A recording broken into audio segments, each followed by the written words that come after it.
आदिकाल के नाम एवं नामकरण करता।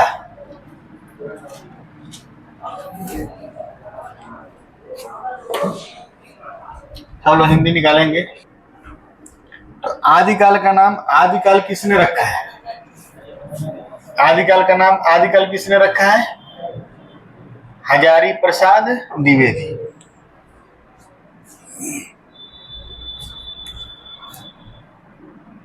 हजारी प्रसाद द्विवेदी। आदिकाल का नाम वीरगाथा काल किसने रखा है? वीरगाथा काल ये नाम रखे हैं आचार्य रामचंद्र शुक्ल। सब हाई स्कूल में इन लोग को पढ़े होंगे आप लोग, अगर पढ़े होंगे तब। आदिकाल का नाम बीजावपन काल किसने रखा है? बीजावपन काल ये रखा है महावीर प्रसाद द्विवेदी। महावीर प्रसाद द्विवेदी। आदिकाल का नाम सिद्ध सामंत काल। सिद्ध सामंत काल। आदिकाल का नाम सिद्ध सामंत काल रखा है राहुल सांकृत्यायन।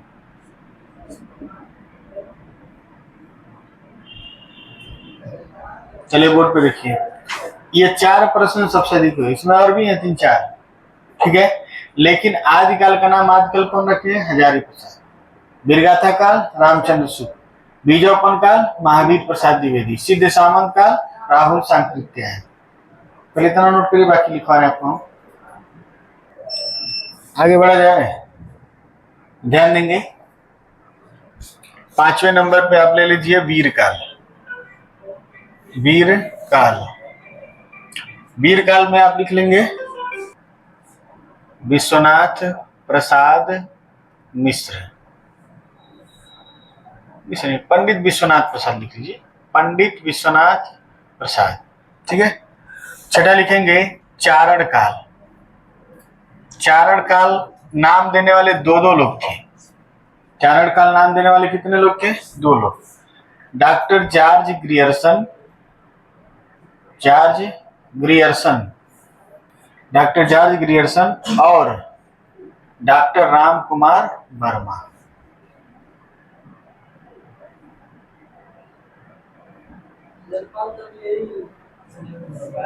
जो पढ़ा रहे वही आएगा सिलेबस में। संधिकाल।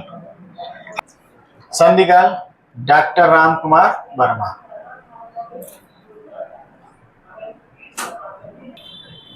देखिए लिखेंगे आरंभिक काल। क्या लिखेंगे? आरंभिक काल।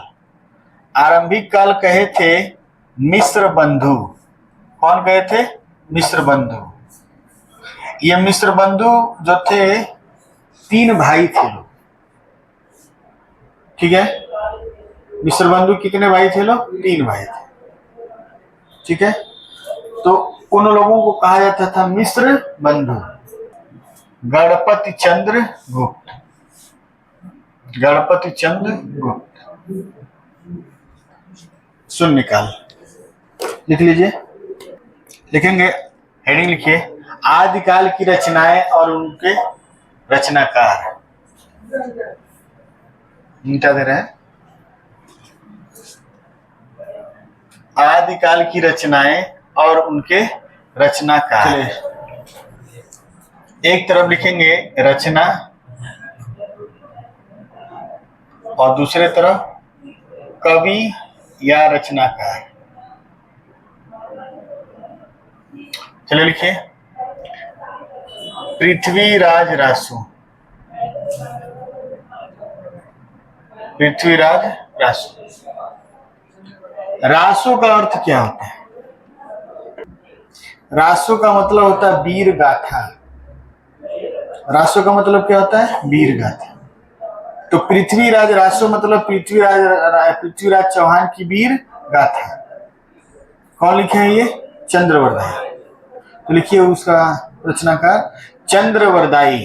परमाल रासु। परमाल रासो। देखिए वास्तविक रूप से परमाल रासो यानी राजा परमाल वंश के राजाओं की कहानी है। किनकी कहानी है? परमाल। ठीक है। और ये मध्य प्रदेश के आसपास रहे लोग, महोबा के आसपास। ठीक है। और इन्हीं राजाओं में दो राजा थे, ठीक है, हमको नाम ठीक से याद नहीं है। उनके बच्चे जो थे आल्हा और उदल थे। कौन थे? आल्हा और उदल। ऐसे 5 बच्चे थे, लेकिन उनमें 2 महान जो थे वो आल्हा और कौन थे? उदल थे। ठीक है। ये लोग सबसे वीर भी थे और इनके पिता को इनके जन्म से पहले ही शायद मार दिया गया था। मार के गला काट कर और विपक्षी राजा के गेट पर टांग दिया गया था लोगों को दिखाने के लिए। लेकिन जब ये बड़े होते हैं और अपने पिता का बदला लेते हैं, विपक्षी राजा को ऐसे ही मारते हैं। महोबा साइड के रहते हैं लोग। महोबा मतलब मध्य प्रदेश, उत्तर प्रदेश का बॉर्डर सीमा। तो उनकी कहानियां हैं। कौन रासो? परमाल रासो। लेकिन ये पूरी तरह मौजूद नहीं है, उसका एक भाग है आल्हा खंड। क्या नाम है उसका? आल्हा खंड। तो उसी आल्हा और उदल की है आल्हा खंड का एक अंश है, एक अंश है। और इसके लेखक जो है वो कौन है? जगनिक। जगनिक लेखक नहीं, इसको कहेंगे रचनाकार की है, कवि। तो चाहे कहिए परमाल रासो, चाहे कहिए आल्हा खंड, इसके रचनाकार कौन है? जगनिक। बहुत पूछा गया है। अगला लिखिए। विजयपाल रासो के जो रचनाकार हैं वो है नल सिंह भाट। नल सिंह भाट। और एक और आपका बीसल देव रासो। बीसल देव रासो। और इसके हैं नरपति नाल है। बड़ा कंफ्यूजिंग चीज है ये तीनों एकदम कंफ्यूजन में आता रहता है। कहेंगे किसका नरपति नाल है, किसका नल सिंह भाट है, किसका विजयपाल रासो है, दलपत विजय है, तो बड़ा गड़बड़ा जाते हैं। और इसी में एक और आ जाता है हमार रासो नहीं, हमीर रासो। हमीर रासो तो राजा हमीर देव की कहानी है। वही हमीर देव 1375 ईस्वी वाला है। लिखा है ना 1375 ईस्वी राजा हमीर देव का समय, राजा भोज का समय। तो वही हमीर देव की कहानी हमीर रासो में है। और ये है सारंगधर। सारंगधर ऐसे लिखते हैं ये लोग, सारंगधर।